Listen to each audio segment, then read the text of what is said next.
Agenda then, first item is to receive appointments for absence. Not believe there were any. No. And agenda item 2 is variation order of business, and there is an addendum to agenda item 9A. Copies have been circulated around the chamber. Agenda item 3, declaration of interest. Have we received any? There is one. Thank you. Councillor John Cade in relation to item 10B. The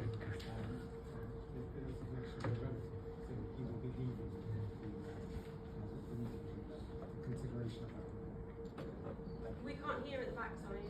Sorry, yeah, there is one declaration from a councillor, Councillor John Cade, which he has registered, and it's to do with item 10B on the cabinet page. And he will be leaving the meeting when that item comes out. Thank you.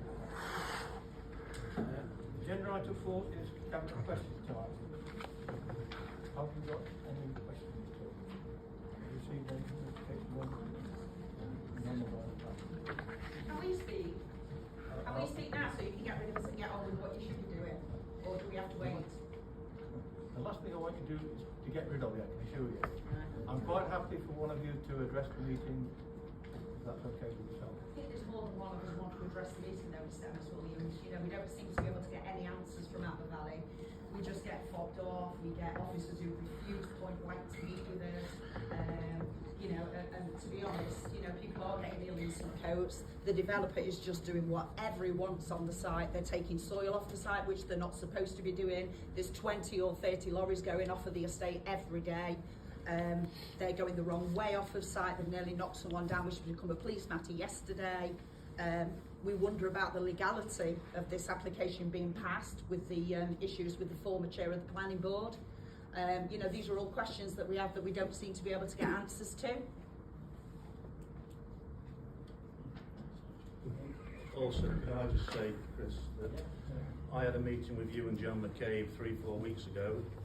I asked for the state of play with Stanley Street as regards the reserve matters. Has it been signed off? Hasn't it been signed off? Still not had a reply, not even had the courtesy to get back to me. So on the 3rd of May, when Jane Orton instructed officers to, we think, sign Stanley Street off, the day before the local elections, somebody was in a rush there, then has it been signed off? We've received notification from Rowena Bailey today that the contamination issues have not been complied with as yet. So there was, how can it be signed off? You can't sign it off. If there's still site investigations to take place on site, how can this have been forced through the planning process? And the amount of works that are taking place on that site, it's like Fraggle Rock on there. There's just trucks up and down, there's 70 men working on it, there's trucks going off the site, we don't even know if it's passed and they've not even done all the science yet. Nobody's addressing the grouting up that Miller Homes have done. Miller Homes spent 9 weeks, 5 days a week, 8 hours a day with 2 drilling rigs pumping thousands of tons of concrete into the mine workings, dispersing contamination, which has affected local residents. We're having rainfall events now. This is going to happen again. And what none of your people seem to understand is that the contamination that's coming out of that landfill now isn't the contamination that's going to be coming out of it in 5 years' time or 10 years' time. It's a toxic soup. You have no idea what's even in it. Who in their right mind passes 750 houses within 250 metres of a landfill that they know nothing about? We hired an expert. He is absolutely top of his game, and not one of the people or Rowena Bailey will face any scrutiny from it. It's ridiculous. It's absolutely ridiculous. Are you waiting for somebody to die? Quite honestly. You know, then we have the issue with the former chair of the planning committee. I know that's a police investigation now. Yeah, I know it's You're a very police quick to come investigation. back on that though. You've not come back on anything we've already said. Does anyone want to say anything about what's just happened? We'll have our say over time. It's a conversation. It should hopefully be a conversation, not just us shouting at you and you just looking at each other blankly, waiting for someone to maybe say something. Anyone want to pipe up? Thank you. I I don't want to pipe up, but I do want to speak if that's okay. I don't know anything about the incident that you're talking about. So Which incident? The situation. So all I was going to say. Perfect. But if I listen to you, then I think you need to listen to me. No, but yeah, but I can sorry. Because I'm the councillor. So all I was going to ask you to do was tell us for the rest of the room which situation we're talking about. Right, okay, so what situation do you want to know about? The Jane Austen situation? No. Okay, so... No, I just want to know where we're talking about, what's happening. You've gone straight into what you're saying, and I get that. I thought you'd have known, to be honest. It's been a massive thing for 10 years. I'm sure you would, but I'm just trying to be honest with you. Right, okay. Why don't you know? Why don't I know? How long have you been here? I've been in this position a month. Right, Okay, so we are... Is this a character assassination or can No, I no, get no. asked a question? They're just questions. I'm just asking you a question. I'll fill you. Okay. So, historically, Somercotes is littered with hazardous landfills. There are 5. There is LSO1, which is the main hazardous site, okay? There is an extension cell to LSO1, which is located on the rugby club. There is an inert landfill, which is also licensed, which is the rugby club. Strangely, when groundworks were done on the rugby club, contamination that shouldn't be there was found on it. So it was either illegally tipped or it was never an inert landfill, okay? We have one landfill called LOM, which was in operation prior to licensing. So a lot of these were in operation 30, 40 years before licensing came in. So you've got no idea what went in them. But there is a list of people who were legally allowed to tip there, the quantities they were allowed to tip on a daily basis. So this area was supposed to be subject to an open cast coal mining proposal in the late 1980s. The Secretary of State for the Environment, Nicholas Ridley, stepped in and stopped the whole of the Somercotes area being included at a cost of 168,000 million tonnes of good quality coal. So the only areas that they did were the other side of the B600 towards Ironville, which was Area B, and the other side of the railway line up to Selton, which was Area C. They were the smaller sites for fear of disturbing what was in those landfills. This council, their only state of knowledge about the groundwater flow, etc., comes from a groundwater report produced for the open cast. So the fear was that when they were excavating Area C, that contamination from Area A and where the landfills are would infiltrate through the water into where they were working and it would be dangerous. So they did a really, really in-depth groundwater study that said that it would take 66 days for contamination to get to where they were working, okay? This council have used that as their only basis of knowledge, and they have said that groundwater flows harmlessly away to the east. They used it in the Nether Farm Judicial Review. They've used it in every application. That's simply not the case. So the scientific officer said that what happened is that the landfill, LSO1, which is towards Stanley Street and towards Nether Farm, that it's okay because the contamination comes off the top and it goes down and it's caught by a stream at the bottom and it passes harmlessly away to Pinxton. Our expert, Mr. Fryer, said, no, that's stupid. It's not running off the top, it's coming through the shallow mine workings, and then it's a slightly up gradient. So she even said it can't possibly go uphill, and it can't go 93 metres to the nearest port of Nether Farm. What actually happened, exactly as our expert said, that contamination was found 300 metres from source. The whole of the area is contaminated, will continue to become contaminated by all of the rest of the chemicals that are still to come out. You know, and it's just lunacy. There's nobody seems to understand what they're doing. So the actions of granting it up by Miller Homes have made people ill. You know, we've had the Coal Authority go in and do some gas monitoring in the house. Now they only tested for carbon monoxide and carbon dioxide. This is semi-volatile organic compounds in vapours that are coming through the floors, subfloors of people's homes. New homes may have these membranes underneath them to protect them. They don't protect people while they're in the gardens, and they certainly don't protect existing residents who live in 100-year plus old houses. My house hasn't even got foundations.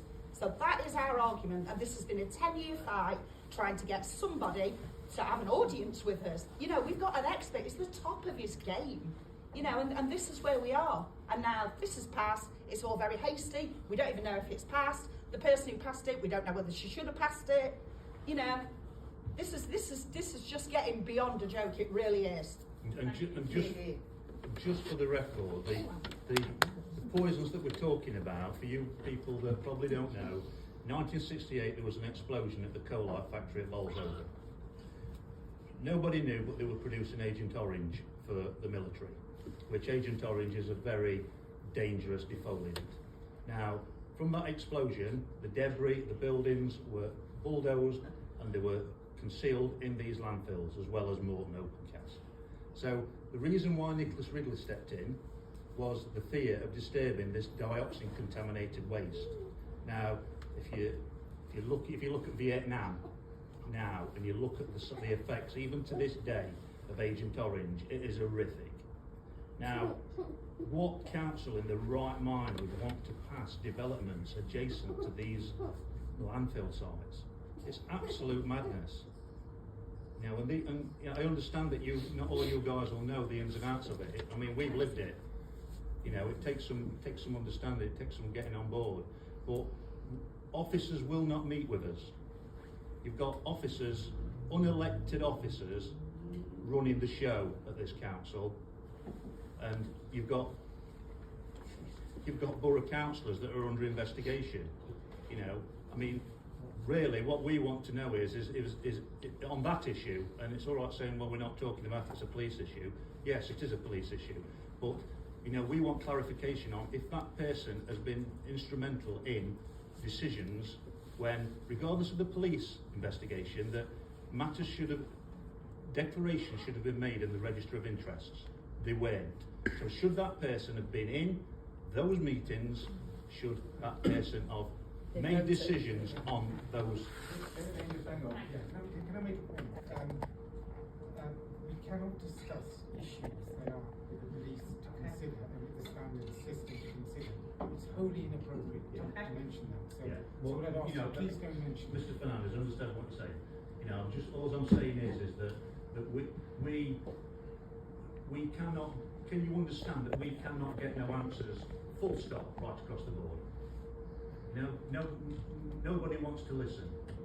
You know, we have asked. Well, since you guys took over, you know, I've been in a meeting. Myself and Mr. Harris came into a meeting and asked you for clarification. No reply. You know, I mean, you are elected by us. You know. Your indulgence, yeah. Can I just make a couple of points of clarification, if I may? The first point is actually that the Borough Council initially turned down the planning application for that site, and it was passed by the planning inspectorate. Yeah. Now, the contamination is a planning condition, it's not in the reserve matters application, so those are conditions that were placed on by the planning inspector. So the reserve matters dealt with issues such as landscaping, drainage, highways, those sorts of issues. So they are technical matters around the actual design of the estate, not to do with contamination. That's a planning condition, which is a slightly separate process. So they're not part of the reserve matters in any way, shape or form. Okay. Can I ask them why if this further work's to be done on this side, is work going on at the rate that it is on site? I mean, I actually know someone who's going to work on this site next week, and they're actually installing all the drainage next week. You know, I mean, they're taking thousands of tons of soil off of the side, and they're not supposed to be taking anything. Who polices these things? Who polices it? Because it feels like it's passed, and then you all go, oh, well, it's done with now. That's out of our hands. I spoke to the site manager. He didn't know anything about They don't even know about toxicity. So, they don't even know there's a landfill there. How The on people earth- working on site. How on earth is the site manager or Miller Homes going to flag up any concerns about contamination if they don't even If they know don't know they're about looking it? for it.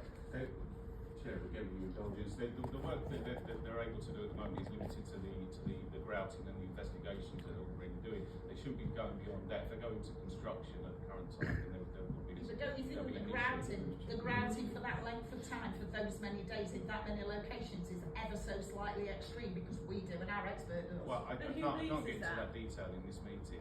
Who would police that then?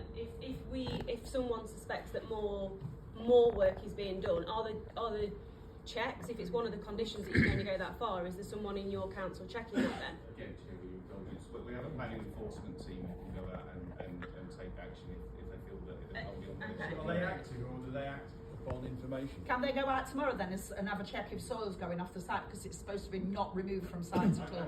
I can certainly ask for the enforcement to pay a visit. Is there a certain amount of time that they will go in, or is it only when an issue is raised? Generally, it's reactive. Okay, so it's reactive. Okay. Based on the fact that we believe more to be going on than should be, is there a potential opportunity for there to be some spot checks put in place? That can be done. Can I just ask, you just said, I can ask. Who's in authority not to ask, to tell them? Yeah. Who's going to tell them to go out? Not ask. Who's running job, them or you? I'll ask you this, that's how we work. I will ask them and they will do it. You will ask, okay. Yeah. So, just for clarification then, Mr. Gladwin, are you saying that Stanley Street development hasn't got full planning permission? It's the reserve matters application has been passed, as you said, but some of the planning conditions haven't been passed. So effectively, it's been passed. The application was passed by the planning inspectorate. Yes, I understand that. The development was established by the planning inspectorate. So then, In section 9 of those reserve matters, it says that if any concerns of contamination or anybody getting ill, etc., or if there is any concern, then work should stop immediately. as you alluded to yourself, Roy Bailey's already said to you, you've already emailed up from Roy Bailey yourself, so she's given you the current position. But people have been getting ill. Is Work she- should have stopped. Is she speaking to the UKHSA? Because there seems to have been a bit of a problem with communication with those as well. Yeah, with your indulgence, we have been in contact with the UKHSA. Simon Ferris. And we continue to be with Dr. Ben. Yeah, I've had an email. Sorry, he's emailed me today. Now, the official line coming out from the council is there's only been one case put forward. Now, I have got proof on my phone, direct from 2 different doctors at UKHSA, denying that fact and looking into at least 12 different cases. So where you're getting your information from, I don't know, because I have got that proof and I have sent you proof, and I got the reply back from yourself basically saying, I suggest you go and speak to somebody else. Yeah, with your indulgence, that's not strictly speaking true what I said. The email. Excuse me, I've got the emails on my phone, I can bring them up. Indeed, what I've said is that if you believe that the UKHSA, the information that we receive from the UKHSA is incorrect, then I suggest that you take that up with them. I have taken it up Why with is them. it our responsibility to do that? It's Yeah. just the general public. You are supposed to be keeping to No, you're missing the point. What I'm saying is, Mr. Tomlinson was saying that the information that we released was incorrect, and the information the information we released was incorrect. And we clarified that with the UKHSA, and they said that the information was still correct in that they had 1 GP referral at that point. Right, okay. You see, it's not just GPs and it's not just doctors who need to deal with this. It's people. The UKHSA have experts, much the same as our expert Stephen Fryer. They have geo-environmental consultants, who would be looking at what's in the landfill and what's happening by the grouting up, and they do a full analysis. How many people what's have happening. to be referred for you to stop works? Obviously, I know as a part of the condition, if people start getting poorly, then works can stop. 1 is clearly not enough. 1 person being ill, not enough to stop it. What is the critical mass of people that need to be ill for you to stop works? It's the UKHSA. It's for the UKHSA to identify whether there's a link. The Borough Council is not qualified to identify whether there's a likely link between the sites and the works going on and anyone falling ill. You've got to appreciate we do not have experts on to do that. So we would have to be informed by the UKHSA that it's an issue that of concern to them. Can I just...